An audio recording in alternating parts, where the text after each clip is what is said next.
नमस्कार, war state देख रहे हैं आप। मैं हूं आपके साथ पूजा। पश्चिम बंगाल में अगले साल विधानसभा चुनाव होने हैं। प्रदेश में विधानसभा चुनाव से पहले वोटर लिस्ट में गड़बड़ी को लेकर सियासत तेज हो गई है। सीएम ममता बनर्जी ने बीजेपी पर मतदाता सूची में धांधली करने का आरोप लगाया है। हालांकि ममता के इस बयान को पश्चिम बंगाल के मुख्य निर्वाचन अधिकारी ने खारिज कर दिया, तो वहीं राहुल गांधी भी ममता बनर्जी के इशारों पर चल रहे हैं। दरअसल राहुल गांधी ने लोकसभा में वोटर लिस्ट में गड़बड़ी पर चर्चा की मांग की है। राहुल गांधी ने कहा कि पूरा विपक्ष मतदाता सूची पर चर्चा की मांग कर रहा है, तो मतदान सूची में धांधली पर अलग अलग राज्यों में क्या सियासत हो रही है, आज इसी पे चर्चा करेंगे। चर्चा के लिए मेरे साथ स्टूडियो में मौजूद है कैपिटल टीवी के editor in chief doctor Manish Kumar और एग्जीक्यूटिव एडिटर राजीव जी। सर, आप दोनों का बहुत बहुत स्वागत है। धन्यवाद। सर, क्यों इतनी परेशान है ममता बनर्जी? बार बार इस तरह का आरोप क्यों लगा रही हैं? देखिए, ये लोग हार का ठीकरा वो मशीन के ऊपर, इलेक्शन कमीशन के ऊपर, वोटर लिस्ट के ऊपर, तमाम चीजों के ऊपर डालना चाह रही है। भाई, वोटर लिस्ट में गड़बड़ी है तो ममता बनर्जी इतना प्रचंड बहुमत लेकर के कैसे जीत गई? अगर इलेक्टोरल प्रोसेस में गड़बड़ियां हैं तो इतना वोट कैसे आता है ममता बनर्जी को? ये गड़बड़ियां लोकसभा में नहीं थी। भारतीय जनता पार्टी की सीटें कम हो गई, आपकी सीटें बढ़ गई, ये तो बड़ा अच्छा गड़बड़ी है भाई। वो इलेक्शन कमीशन तो बड़ा मदद कर रहा है बीजेपी को, सीट घटा दे रहा है। पब्लिक को पागल बनाने के लिए ये सारी बातें कही जा रही है। और बीजेपी को एक कहना चाहिए कि सारी समस्याएं खत्म हो जाएगी, सारी समस्याएं खत्म हो जाएगी, वोटर लिस्ट बनाने का झंझट भी खत्म हो जाएगा। कि जो इलेक्शन वोटिंग कार्ड के बजाय जो वोटर्स आईडी होता है उसके बजाय या फिर उसके साथ आप जोड़ दो क्या, आधार कार्ड। देखिए, सारे लोग भाग जाएंगे।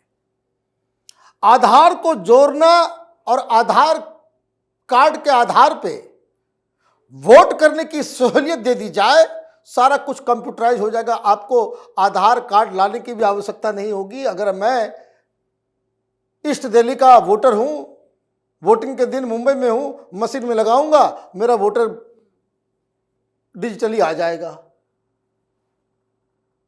तो डुप्लीकेशन अपने आप खत्म हो जाएगा। हिंदुस्तान में आप जहां कहीं, भाई वो तो पूरा डाटा बेस्ड है ना, तो वो काम करेंगे? नहीं करेंगे। क्यों? क्योंकि वोटर लिस्ट से मतलब नहीं है, ईवीएम से मतलब नहीं है। इन लोगों को ने ठेका ले लिया है इस बात के लिए कि हिंदुस्तान में डेमोक्रेसी खत्म हो गई है। ये विदेश से जो फंडिंग आ रही है, जॉर्ज सोरोस और जो तमाम लोगों से जो माल खा करके ये लोग बैठे हुए हैं, ये साबित करने के लिए कि India is a fake democracy. यहां चुनाव दिखावे के लिए होता है। और मैं सुन रहा था वो कुछ कांग्रेस के प्रवक्ताओं को, क्या होगा कि देखिए, ये बहुत बड़ी साजिश का हिस्सा है। बीजेपी ऐसा प्लान करती है कि कुछ राज्यों में हार जाती है, जानबूझ के हारती है, वहां घपलेबाजी नहीं करती और बड़े बड़े राज्यों में जाकर के जो है वो चुनाव जीत जाती है। ये हो जाता है, वो हो जाता है। मैंने शर्म नहीं आती इन बेशर्मों को। क्या भी 1 महीने पहले ये सुरजेवाला सुप्रीम कोर्ट गया, डांट खा करके वापस आया। पहले ईवीएम करते थे, अब ईवीएम खत्म हो गया, कि ईवीएम में सुप्रीम कोर्ट ने भी कह दिया और बार बार आपको मीडिया सपोर्ट भी नहीं मिला और कोई माय का लाल ऐसा पैदा ही नहीं हुआ जो इंडियन ईवीएम को फेक साबित कर दे, उसमें गड़बड़ी कोई अभी तक कोई इंजीनियर पैदा नहीं हुआ। ये कहानी है। तो ईवीएम नहीं चल सका, तो अब क्या करना है? पहले बदनाम क्या करना है? पर इलेक्शन प्रोसेस को बदनाम करो, इलेक्शन कमीशन को बदनाम करो। अब ये जो है वोटर लिस्ट में ही गड़बड़ी है। अब वोटर लिस्ट के लिए इलेक्शन कमीशन ने क्या कहा? उन्होंने एक तारीख दी है और ये अपने तमाम अधिकारियों को डिस्ट्रिक्ट स्तर पे ये कहा है कि जो जो लोग इसमें इन्वॉल्व हैं वो स्थानीय पॉलिटिकल पार्टी के लीडर्स, उनसे के साथ बैठ के बातचीत करें, क्या दिक्कत आ रही है वो बताएं और उसको सॉल्व करने की कोशिश करेंगे। मैं देख रहा हूं बहुत सारे पत्रकारों को, भाई इलेक्शन कमीशन जवाब दे। बड़े क्या जवाब दे? बेतुके सवालों का क्या जवाब होगा? और कोई एक बार दे, भाई 50 बार दे चुकी है। जब भी कोई इलेक्शन की घोषणा होती है तो आधा प्रेस कॉन्फ्रेंस जो है वो चीफ इलेक्शन कमीशन का इन्हीं लोगों के डाउट्स के ऊपर जाता है। अब ये तो दुनिया में क्या इमेज जा रहा होगा कि हिंदुस्तान में सबसे बड़ी डेमोक्रेसी है लेकिन इलेक्शन के ऊपर डाउट होता है और ये जो कहानी करते हैं। तो मुझे एक बात कोई समझा दे कि अगर इलेक्टोरल रोल से, ईवीएम से पूरी तरीके से इलेक्शन कमीशन के साथ मिलकर बीजेपी इलेक्शन को अपने हिसाब से मैनिपुलेट कर लेती है तो भाई मोदी जी के सीट बीजेपी का 303 से 240 कैसे हो गया? अपने पैर पे कोई कुल्हाड़ी मारेगा? तो इसलिए ये बकवास का कोई अंत नहीं है। बिल्कुल, और सबसे शर्म की बात यह है कि इस तरह के आरोपों को लेकर बार बार इलेक्शन कमीशन को सामने आना होता है, सफाई देना होता है। ममता बनर्जी ने दिल्ली के चुनाव के नतीजों पे सवाल खड़ा किया और वो कह रही हैं कि ये चीज मैं बंगाल में नहीं होने दूंगी। क्या बंगाल चुनाव को लेकर वो डरी हुई हैं? देखिए, ये दो डर हैं ममता बनर्जी के अंदर और दोनों में से कुछ भी हो सकता है।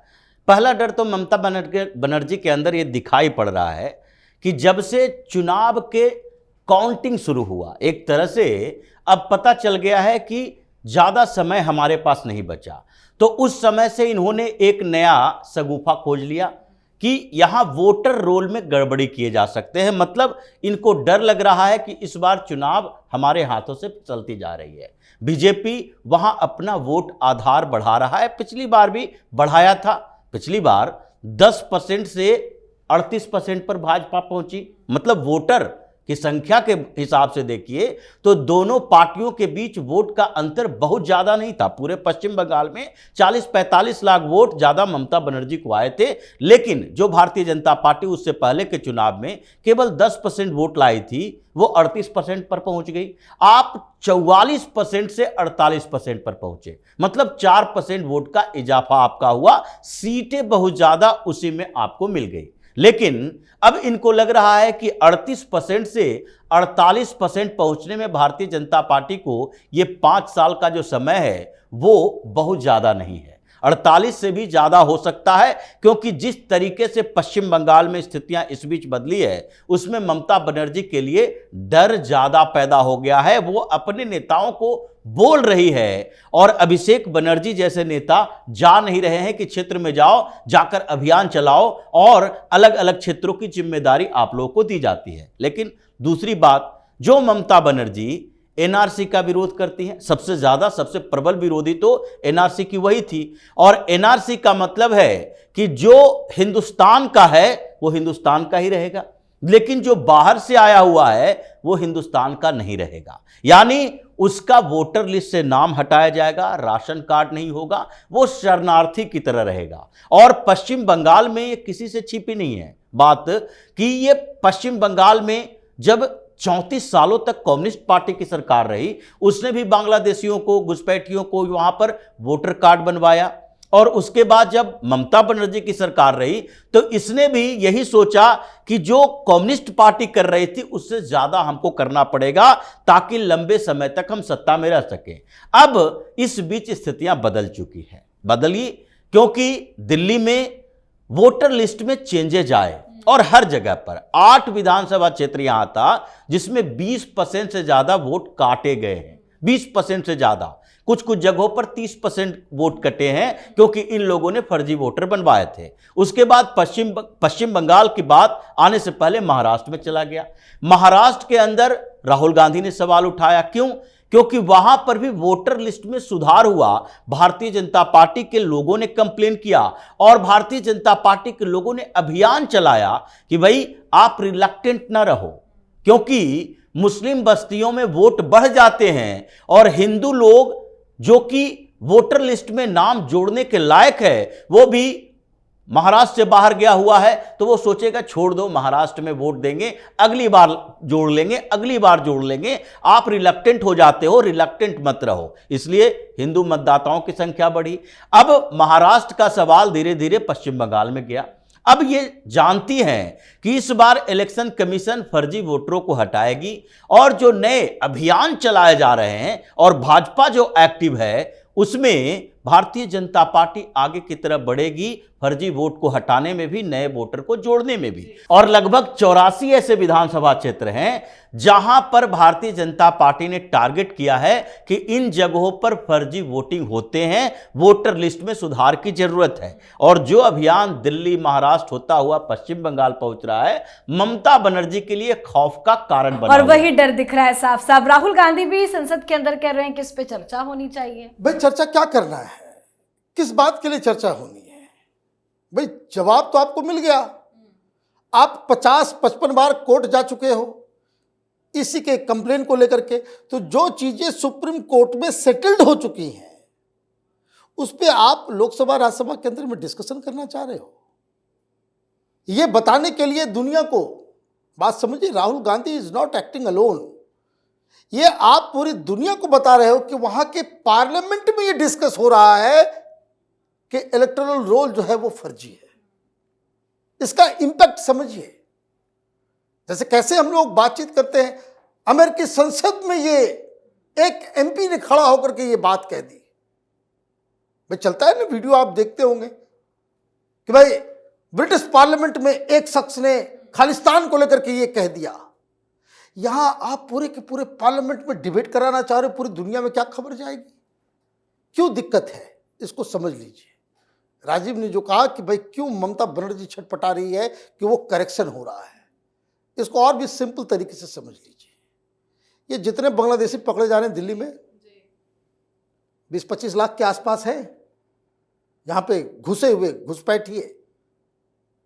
अब उनको जब पूछा जाता था पहले, भाई तुम बांग्लादेशी हो, कहां के हो, तो बोले नहीं आमी बंगाली। कहां का, तो बोले मुर्शिदाबाद। हाँ, ये देखो हमारा आई कार्ड, हमारा वोटर कार्ड, हमारा ये। तुम कौन? तो मालदा से मैं आई हूं। मालदा घर है तो कोई मुर्शिदाबाद में है, कोई दिनाजपुर में है, तो 24 परगना में है ना, कह दिया आपने। अब वो क्या करते हैं, जो पूरा रैकेट है इसको समझिए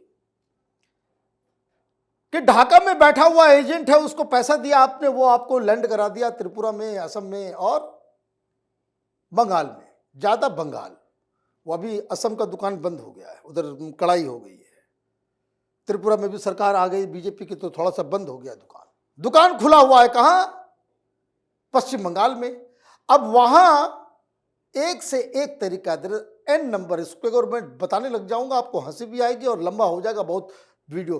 वो वहां पे लैंड करते हैं और वहां पे ही उनको इलेक्शन कार्ड बन जाता है, आधार कार्ड बन जाता है, पैसे देकर के ये सब कुछ कर लेते हैं। और उसके बाद वहां से ये फिर दिल्ली आते हैं, मुंबई आते हैं, सब जगह आते हैं, सब जगह बैठे रहते हैं। अब इलेक्शन जब होता है तो इन फर्जी लोगों, वो रह नहीं रहे वहां, वो तो उस आई कार्ड के ऊपर वो मुंबई में, बेंगलुरु में, दिल्ली में, हर जगह बैठे हुए हैं। तो वो जो नाम है उसका वहां पे, वो पॉलिटिकल पार्टी टीएमसी के लोग वहां जाकर के उसका फर्जी मतदान कर रहे हैं।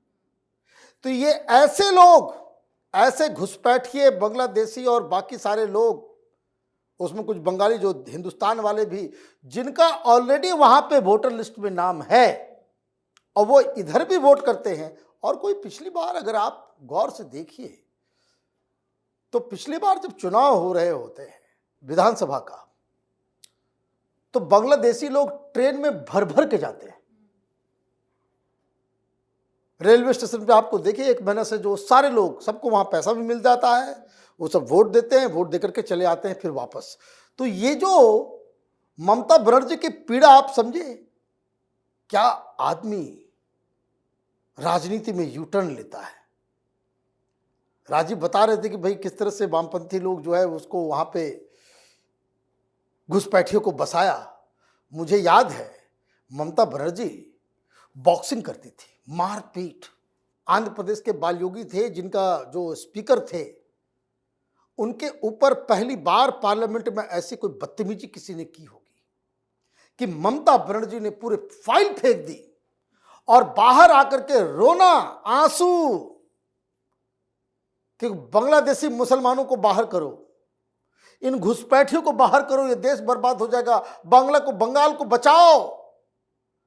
ये कम्युनिस्ट पार्टी जो है बांग्लादेशियों को घर में बुला करके वोट करवा रही है, और मुसलमानों को बचाना था तो समाजवादी पार्टी कूद गई, तो समाजवादी पार्टी का एक एमपी को घूंसा मारी थी ममता बनर्जी। ये तमाशा ममता बनर्जी करती थी कि घुसपैठियों को भगाओ। सत्ता आ गया, मुसलमानों का वोट आ गया, ममता बनर्जी का रंग ही बदल गया। और आज वक्त ऐसा बदला कि अमित शाह कहते हैं कि सारे घुसपैठियों को भगाएंगे, तो उस पर बयानबाजी होती है, अमित शाह को ही गलत साबित किया जाता है। सर, राहुल गांधी ने कहा कि ये मेरी मांग नहीं है, ये पूरे विपक्ष की मांग है। हम पूरा विपक्ष मतलब इंडी गठबंधन चाहता है कि संसद में इस पूरे मुद्दे को लेकर बातचीत हो।